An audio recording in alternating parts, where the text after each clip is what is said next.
Well, it's been a couple days, and I finally think I'm in a good enough place to be able to talk about the Lions and some of the issues that I'm personally seeing when it comes to this football team.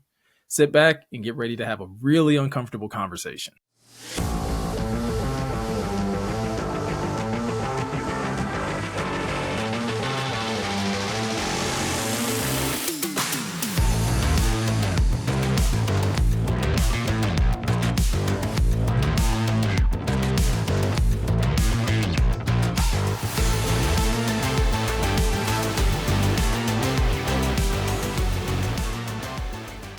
What's going on, guys? Welcome to the Pride Detroit YouTube channel. I'm Meko, and in today's video, like you saw at the top, listen, we're going to talk about the Detroit Lions, absolutely. And yes, we're going to kind of talk about the Green Bay Packers game because I haven't really given my thoughts on it. But ultimately, the thing that I want to talk about is some of the concerns about whether or not this team has some bigger issues on hand and how those issues can necessarily impact this team going forward. And listen, I know there's going to be a good portion of you that are going to watch this video and are going to go immediately to the comment section and be like, hey, everyone needs to relax. They're 8-3. They're 2-1 in their last three. Just because they lost to the Packers is not a reason to, scream about the sky falling. And I'm going to agree with you. I 100% believe that this is not a reason for anyone to be panicking. And I'm not even necessarily panicking. But there are things with this team right now that I'm a little concerned about. And my level of concern varies depending on what topic you choose to bring up, whether it's the offensive line, whether it's the performance of the quarterback, or whether it's the performance of the defense. My level of concern is going to vary depending on each of those topics. And that's what I want to do in this video, is address each one of those things and talk about, listen, how concerned should we be as fans, and whether or not the issues that we're seeing on Sunday are really big issues that could really impact this team for the long haul, or if these are short-lived issues that are actually going to get rectified as soon as this Sunday when the Lions play the Saints. So with that said, let's be clear. No one is screaming about the sky falling. Yes, this team is still 8-3. Yes, they are still top in the division. And yes, they are still one of the top teams in the NFC. However, this team does have some issues. And that's the very thing that we're going to talk about in this video, starting with the offensive line. Now, when it comes to the offensive line, this is mostly going to be a conversation that's driven off the performance of the Green Bay Packers game, because that was by far the worst performance we've seen the Lions offensive line have against a team this season. And they got blown out by the Ravens. And even in that game, though, this offensive line didn't look nearly as bad as it did on Thanksgiving Day when the Green Bay Packers came to town. The Lions gave up 26 pressures, and Jared Goff was basically harassed all game long. And a portion of that goes to the fact that the Lions did have some injuries on the interior of the offensive line. Frank Ragnow had to leave the game. Jonah Jackson is still dealing with some ailments here and there. I think it's with his wrist. And they're having to shuffle guys in the middle of that offensive line. But Rashawn Gary had a day, 3 sacks on the day, and basically just, again, single-handedly terrorized Jared Goff. And that led to more turnovers, and it just led to the offense not being able to get into a good enough rhythm. Now, when it comes to my level of concern with the O-line, it's not very high, okay? Like I said, this is probably the worst game they've had all year. And when looking at this group, there are other things to take into consideration. Like I said, they are dealing with injuries. But for the most part, they've been able to handle that fairly well whenever it came down to either Coyote Awosika coming in and playing, whether it was Kobe Sorsdal playing. We all know how amazing Graham has been. Graham probably had his worst game of the season going up against the Packers. I think he gave up 8 total pressures alone. And that's a lot for Graham. But for the most part, he's been playing really well this year. Like I said, the other 2 guys have come in and filled in admirably, whether it's filling in for Jonah Jackson, whether they've had to fill in for Big V at times. All in all, the offensive line has always found ways to just rally around and just kind of have that next man up mentality and still be able to put out great performances, be able to keep the quarterback clean, and be able to move bodies in the run game as well, which that is something that they haven't stopped doing over the last few games. They're still being able to run over 100 yards. But when you're giving up that much pressure to a team like the Green Bay Packers, alarms are going to go off in every fan's head, because they're going to start to wonder, hey, has this offensive line gotten figured out? Have defenses figured out how to attack this group so that they can get after our quarterback? And I'm going to sit here and say, I don't think that's the case. I just think this was a bad performance from this Lions offensive line. I think that they're going to get right back on it and be just as dominant as they've been throughout the majority of this season. you still have two amazing tackles in Penei Sewell and Taylor Decker. I think once Jonah Jackson gets back from his wrist injury, I think this line is going to be even better. Frank has obviously had to deal with his toe injury, and as long as he's not going to be missing any extended time, I think they can be just fine. Again, having Graham play there for another game, or if not, if Frank is back, even better. And I think Graham is going to bounce back. Of all the groups on this team, that is the one unit that I can honestly look at and be like, okay, they could have a bad performance, and I just automatically believe that they're going to have a much better performance the next day. Hank Fraley puts so much on that group, and I think they carry a great deal of pride in being the best unit on this team. So that's something that I'm not overly concerned about going forward throughout the rest of this season. Now, the next thing that I'm a little concerned about with this Lions team has to be the performance of Jared Goff over the last two games. And listen, I know it's a small sample size. I know it's only two games, and for the most part, he's been playing well, dating all the way back to last season. But when you have games like he's had the last two, and even though again they're 1-1 in those games, that type of performance gets you to kind of start side eyeing your quarterback a little bit, because turnovers at that volume is just not something that you want to see from the guy leading your team.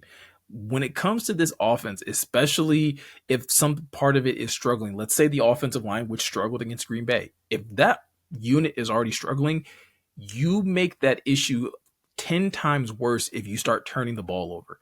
And I get it. Jared Goff needs a clean pocket. He needs great protection to be able to get into a rhythm, be able to deliver the ball confidently.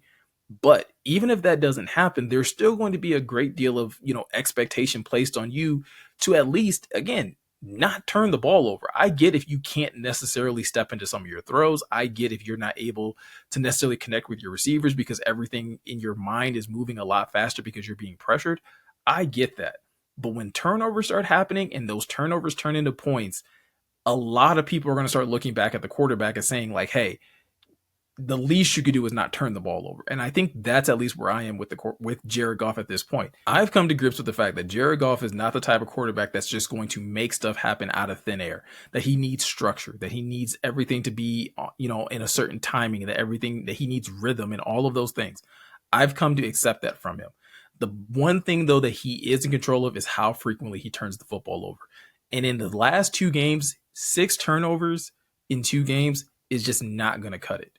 And if this is something that the Lions are not able to solve on their own by, again, helping him calm down, giving him some security with his protection, and also just, again, keeping things simple for him so he doesn't feel like he has to go out and win games on his own, this is something that I could see kind of snowball and be a real issue down the rest of the season.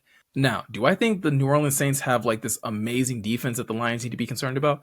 Not really, but do I think that they could have an aggressive approach similar to what the Green Bay Packers did and similar to what the Bears did to try to, again, force Goff into some errant throws or into, making some decisions that he shouldn't?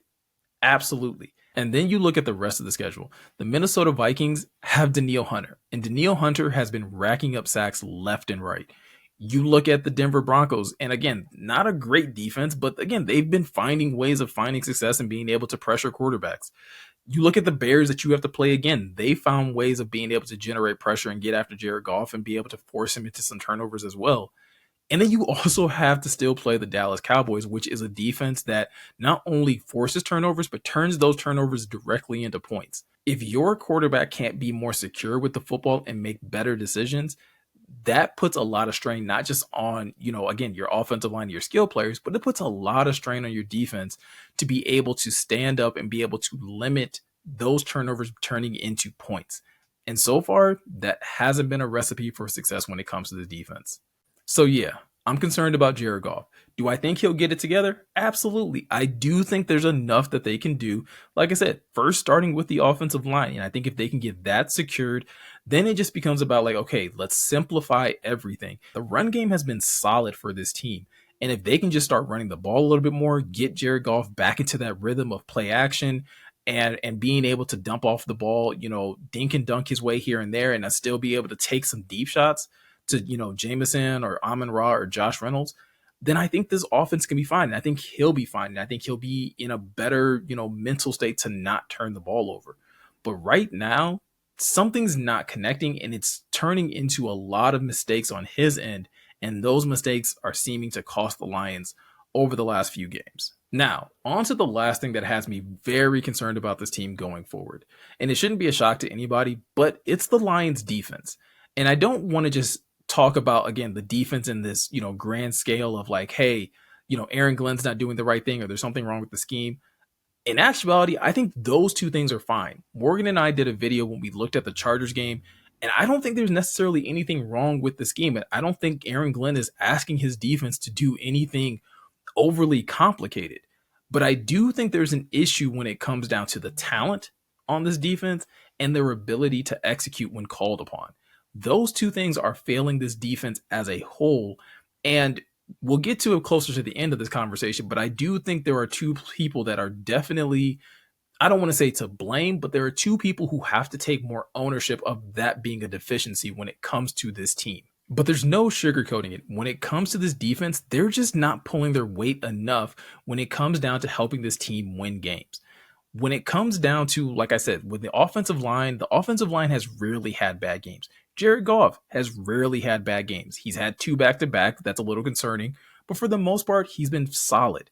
This defense has been very up and down all year. And I think early in the year, a lot of us, myself included, got pacified a little bit because there was that stretch where they were a top 5 defense according to DVOA. They were very good against the run, and they've continued to be very good against the run. But they've always kind of struggled against the pass. And these last 3 games specifically, teams have been taking advantage of that and exploiting them in a number of different ways. Whether it's Jerry Jacobs, whether it's Cam Sutton, whether it's Kirby Joseph, whether it's Tracy Walker. The only person in that secondary that's played, again, at a respectable level has been Brian Branch. And then you move to the defensive line. The only players that have been playing at a high enough level and a level where you feel like, hey, this is solid, you guys are doing your job, has been Aleem McNeil and Aiden Hutchinson. The linebackers, only Alex Anzalone seems to be, consistently playing at a high enough level. Everyone else is just been kind of very up and down, which has caused this entire unit to be up and down throughout this course of the season. And that's something that I don't know if it easily gets fixed because I don't think it's a scheme issue. I don't think it's necessarily a play call issue. I think Aaron Glenn is calling the plays that he believes that these guys can execute. The problem is they're not doing it. When guys like Aiden Hutchinson or Aleem McNeil are being doubled or even triple teamed like we saw in the Green Bay Packers game, you have one-on-ones. Those guys have to win their one-on-ones. When guys are, again, matched up one-on-one on the outside and you're just giving up, you're just getting beat off the line in the sense of Jerry Jacobs, who was absolutely abused against the Green Bay Packers. That's just going to, again, be put on tape, and more teams are going to see that and be like, okay, well, we can do this. We can run similar type of route concepts, and we know that more often than not, we'll be able to beat this guy in coverage. And when it comes to the safeties on this team, I just think Kirby and Tracy have been a little sluggish when it comes down to some of their coverage. Listen, Cam and Jerry have to be more competitive on the outside, but I think at times they're expecting to have safety help, and that safety help isn't getting there quick enough. And that's allowing teams to be able to take these larger chunk plays and be able to move down the field very quickly. Looking back again at that Packers game, I believe it was the first play of the game to Christian Watson, and it's just a moonshot to him, and Tracy is just not there quick enough to be able to disrupt that pass. But if he had been, that's an incomplete pass, no matter where Cam Sutton had been in coverage at that point. The secondary has to be able to work together in tandem and be able to support each other. And I don't think we've seen that nearly enough, especially ever since they came out of the bye. Because like I said, the Chargers torched them, the Bears put up points, and now we've seen the Packers put up points as well. And this is just a recipe for disaster when your secondary can't, again, lock down receivers or at least make life difficult for them. And obviously we all know that when it comes down to the secondary, they need pass rush help. And they're just not getting that from the defensive line. Aiden's doing the best he can do. I believe that Aleem's doing the best he can do. It comes down to the other guys. It comes down to the Julian Okwara's. It comes down to the Josh Pascals, the Romeo Crow's, the Charles Harris's, John Kaminsky. Those guys just aren't showing up consistently enough to be able to help the other two guys that are on this defense. And while for the most part, I look at the players specifically to blame for the performance of this defense, there is still a good portion of this that has to be given over to both Dan Campbell and Brad Holmes. And I'm going to lump them into this together because they basically have been telling us from day one that they are in lockstep of how they build this football team. And they've chosen to build this team this way. And I'm not trying to complain. I really don't want to complain because the way they've built this team is why this team is at 8-3. So I don't want to completely just say that they're doing a terrible job, because without some of the decisions that they've made, this team isn't in this position. But at the same time, I still think it's plausible to say that, listen, while we can commend you guys for putting together a team that has allowed them to be competitive in this season, you guys may have overlooked some very key, attributes to what this team needed to compete for a championship this year. And I already know someone's going to be saying that, listen, this is year 3 in a 4-year plan. That's fine. That's great. That can all be true. But guess what? You're not guaranteed to be able to execute your plan in year 4, right? There's no promise that you're not going to sustain injury, that other teams are just going to get better. You also still have to be able to take advantage of windows while they're open. And I think Dan and Brad both have kind of done this team a disservice by not putting more attention to detail, specifically on the defensive line when it comes to this team. Now, with that said, where I will back off and again, allow these guys to cook, because I believe they've been doing a good job putting this team together to this point. Going into 2024, if things don't go the Lions' way, let's say they fall short, obviously, and don't get to a Super Bowl or something, that's fine. They're going to go into next year and they're going to have to fix this defensive line. They're going to have to address the cornerback room. You know why? Because Julian Okwara, Romeo Okwara, Charles Harris, and James Houston are all free agents. And now James probably gets re-signed, right? He hasn't played much this year, and I'm sure they're not going to want him to hit the free agency market because another team is probably going to scoop him up. So I can definitely see James coming back. Those other three guys were on the fence going into this season. So it's a very good chance that Brad and Dan have a mission and have a plan in mind to attack edge rusher very aggressively going into the draft or free agency. The same is true with corner. Emmanuel Mosley, free agent. Jerry Jacobs, free agent. Will Harris, free agent. They're going to have to draft corners. They're going to have to go sign additional corners. And based off the way that this defense has played to this point, we'll see how they perform down the stretch of the season. There's going to be a lot of evidence in front of both Brad and Dan to go into the offseason and say, listen, we need to address this group more aggressively. And if they're able to do that, then again, that's going to be an amazing thing for this team next year. However, it doesn't fix what's wrong with this team right now, which is why it's the biggest concern. This defense is going to have to figure out something. Aaron Glenn, Dan Campbell, someone's going to have to find a way to rally the current talent that they have and let those guys know, listen, down the stretch, we need you. We need you to show up. We don't need guys necessarily racking up 3 sacks a game, but they do need guys consistently showing up. They need their corners to be consistent game in and game out. They need their pass rushers to be consistent game in and game out and be able to help one another, communicate, do all the things that Dan Campbell has been preaching since he's gotten here. And if they can do those things, then I think maybe the defense can start to bounce back down the stretch of the season. But that is a non-negotiable at this point. That is hands down the biggest issue that this team is having right now. And it's my biggest concern for this team and why I believe that they do fall short. It more than likely was going to be on the shoulders of this defense. But that's going to do it, guys. That's the end of this video. That's going to be the end of my rant. This is essentially everything that I see that's wrong with this Lions team right now. And essentially, again, how concerned I am with everything. Not very concerned with the Lions offensive line, a little concerned with the performance of Jared Goff, and very, very concerned when it comes to this Lions defense. We still have plenty of games left down the stretch of this season. They still have every opportunity to lock up this division, get into the playoffs, and once we get into the playoffs, we'll see what happens. But some of these things have to start getting cleaned up now in order for any level of chemistry, for any level of momentum to be built up going into the postseason. But with that said, I want to hear from you guys. Let me know in the comment section below. What are you most concerned about when it comes to this team? What do you see as the biggest issues? Is there someone that you're pointing a finger at, that you're saying that this person is to blame? I want to know what you guys are thinking, so be sure to leave your comments down below. Also, if you guys are looking for any more content related to the Detroit Lions, be sure to head over to prideofdetroit.com, where we're uploading new articles every single day. And if you're interested in any more content over here on the YouTube channel, be sure to hit that notification bell and be sure to hit that subscribe button. That way you can be notified every time we upload a brand new video over to our YouTube channel, or even when we go live. So with all that said, I'm Meko. Thank you guys for taking the time to watch, and I'll catch you guys in the next one.